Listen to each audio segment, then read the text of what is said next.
Councilperson Kavanaugh.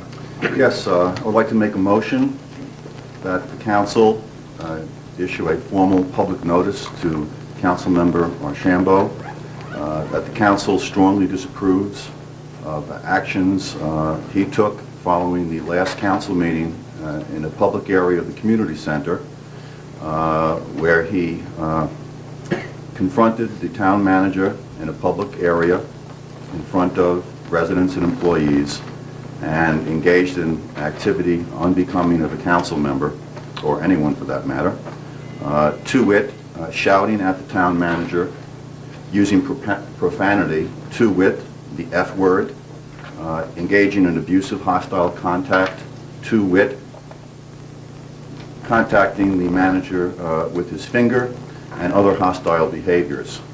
And in addition to expressing our strong disapproval for this action, we also believe that should there be a recurrence of this in the future, that Councilmember Archambault should voluntarily resign his position from this council. And should also, at this point, in addition to the disapproval, we request that he publicly apologize to the town manager for these actions. Archambault. Yeah, I would like Mayor Councilman Kavanaugh to explain where he got his facts. I got my facts from two sources. Councilmember Rick Melendez, who was an eyewitness, in fact, the person who you requested accompany you out to the lobby to speak to the town manager. And I also went over this in detail with the town manager, who confirms all these allegations. As a matter of fact, nobody called me to find out what my side of the story is. I've tried over the last 3 weeks to broker an arrangement between Councilman Archambault and the other council people who brought this forward. And I think I've spent a lot of time with Councilperson Archambault. And after it did, and after I was told about it,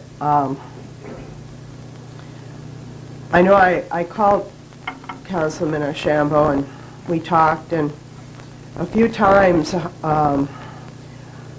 I suggested some sort of apology and how it could happen and when it could happen and so on and so forth. And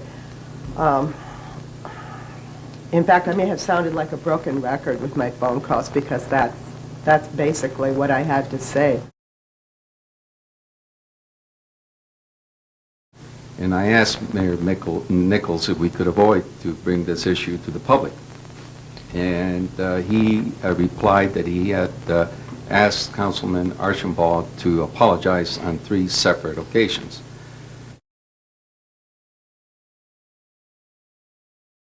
On 4 separate occasions, Mr. Archambault has lost his temper.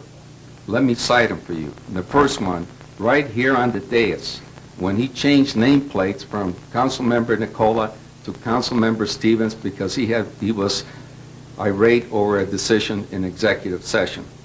People saw it. You weren't the mayor. You sat in the back and you saw it. You admitted to me the other day. Number 2, during executive session, where he was asked publicly, privately by Mayor Byler to apologize, in which we did receive an apology from him written to the council and other people from the outside. Number 3, from the dais, where he shouted to a citizen sitting in the first row, and the words were, "You be quiet." Number 4, and last, the incident with Tim Pickering at the community center.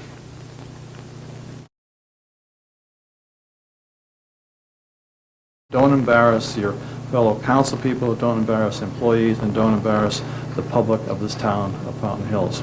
So with that, I had to stand up and be counted as one of those that will say that behavior is one that I cannot condone.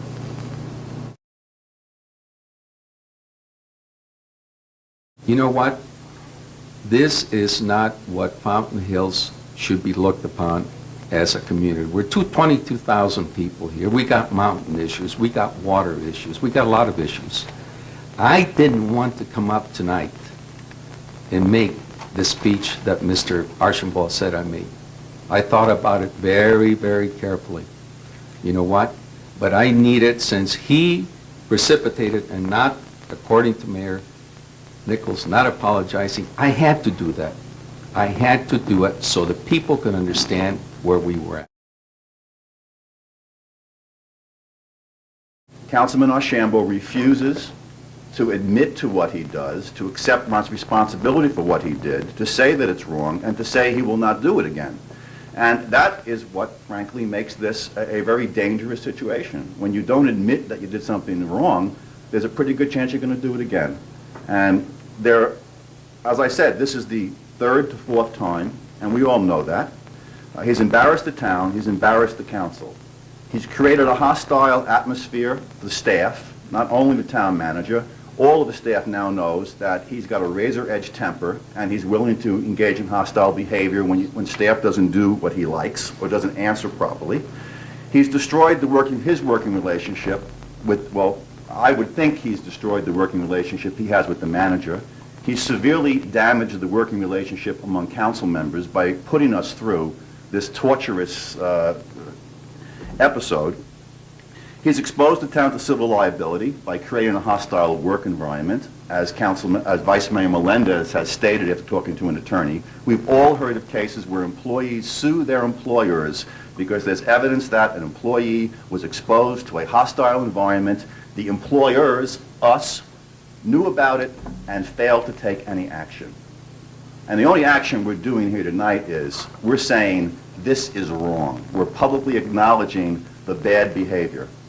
And there's nothing wrong with that. That's doing the right thing. His behavior is illegal, crude, unprofessional, morally wrong, and it must be publicly condemned. And remember, this is not the first time. The first time he did that, we all stayed quiet. We said, maybe this is just an aberration. Maybe he won't do it again. And we stayed quiet. We said nothing. The second time he did it, we accepted a private written apology. We did not go public at a meeting. We stayed quiet. And now this is the third time and the worst time. If we do nothing now, not only are we not acknowledging the moral wrong, which makes us as a council morally unstable, but if we don't acknowledge this now, we're not doing the right thing. And we're also engaging in a cover-up. And I'm not going to do that anymore. We probably should have taken action the second time. Maybe it wouldn't have gotten to this extreme. So I will be supporting the motion. Now, let me ask you, Councilman Kavanaugh, isn't it part of your duties as a police officer to do the investigation on both sides? I am not in my capacity as a police officer. Were I still an active police officer and were I present, based upon what I've been told, I would have placed you under arrest because your activity was criminal. So you're telling me that I don't have a right to go and ask the town manager a question? You do not have a right to scream the F word in a public place. Do you deny that you yelled the F word at him in the lobby of the community center? Do you deny that, sir? I would request that you address questions through me rather than at each other, please. Fine. Would you please relay the question, does Councilman Archambault deny yelling the F word at the town manager after the last meeting in the community center? Councilman Archambault, would you like to reply to that? I don't even want to reply to that because that's taking everything out of context and it's not even looking at the initial fact. The fact is that I have a basic right to ask the town manager a question. That the incident didn't occur during a council meeting and the meeting was, and it didn't occur during the meeting and it's not an exercise of official duty. It doesn't belong at this dais. As far as I'm concerned, it's a waste of staff time, and it's a waste of this council's time.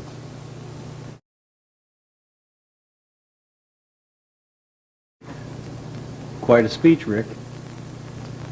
A lie, but quite a speech. You know, Rick, we were talking to John Turner, Talk to the mayor. and I'm asking you a question. You're not following procedure. Good. Tim Pickering had left the meeting room, and I followed closely behind him, and by the time I got 2 feet from both of them, the first words I heard were the F words by you, sir. to Mr. Pickering. You're wrong. And Councilman Archambault. I believe I have the floor, Mayor. Well, let's see, how's the saying go? If you build a thick file, you're guilty by association, by the thickness of the file? Is that what you're trying to do, John? Rick, you didn't see the whole thing? John, you didn't even see it. Lisa, you didn't see it. I don't owe you two an apology.